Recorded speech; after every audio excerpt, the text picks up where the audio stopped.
চালালেন অর্জুনের আবার Israel Iran হুমকি, বোমা গুলিতে উত্তপ্ত জগদ্দল। ইসরায়েল ইরানের তুলনা টেনে হুঁশিয়ারি, পাল্টা জবাবের হুঁশিয়ারি অর্জুন সিং এর, এবং বলেছেন সশস্ত্র প্রতিরোধ করতে হবে, না হলে এই বাংলায় বাঁচা যাবে না।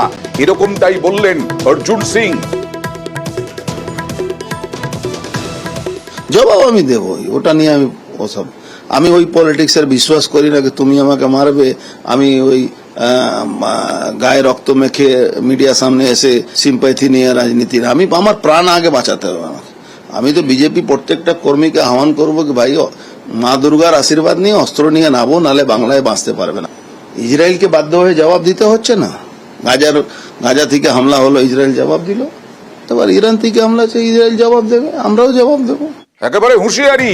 আমার সঙ্গে রয়েছেন তৃণমূল বিধায়ক সোমনাথ শ্যাম। সোমনাথ বাবু বলছেন সশস্ত্র প্রতিরোধ ছাড়া বিজেপি নেতাদের বাঁচার কোনো আশা নেই এ রাজ্যে।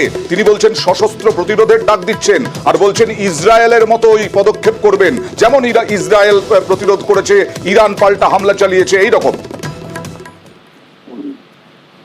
দেখুন, আপনি বলছেন কথাটা ঠিকই, আমি এই কথাটার সাথে কিছুটা একমত।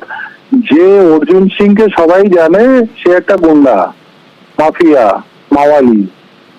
তার কাজই ছিল মানুষ খুন করানো, ব্যাংকের টাকা উলটপালট করা, অন্যর জমি জবরদস্তি দখল করা, এগুলোই হচ্ছে তার ক্যারেক্টার এবং তার সঙ্গে জড়িত ছিল, স্ট্যাম্প ছিল।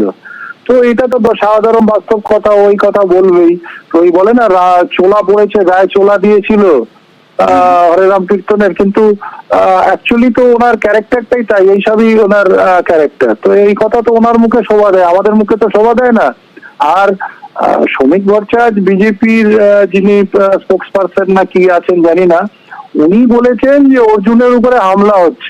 উনি মনে হয় ভুলে গেছেন যে বিগত দিনে এই শ্রমিক ভট্টাচার্যের উপরেও এই অর্জুন হামলা করেছিল, দিলীপ ঘোষের উপরেও হামলা করেছিল। তাহলে ওরা সেই কথাগুলো ভুলে গেছে আজকে ওনার দলে আছে বলে, কিন্তু এটা এই লোকটা যে ক্যারেক্টারই এরকম, সেটা কিন্তু প্রকাশ্যভাবে বোঝা যাচ্ছে। বেশ, ধন্যবাদ।